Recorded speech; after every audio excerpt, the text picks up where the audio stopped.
Number 26. The diagram shows the appearance of an eye when in bright light.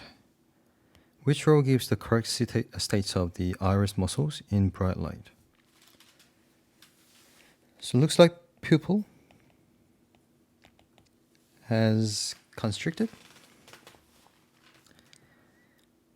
It's been constricted, so the size of the pupil is quite small, and there are two muscles that control the size of the pupil.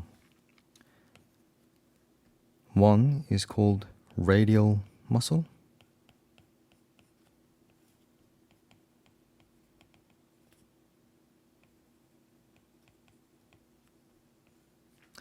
The second one is called the circular muscle.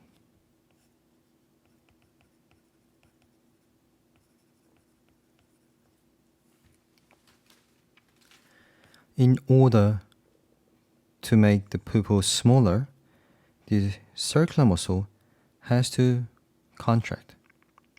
So whenever the circular muscle becomes contracted, it moves towards the center.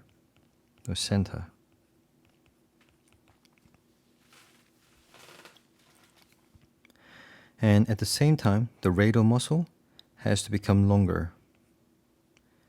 Okay, so it has to stretch or relax. It can't actually stretch, it can only relax because it's muscle. So the answer should be C. Radial muscles has to be relaxed. Circular muscles has to be contracted.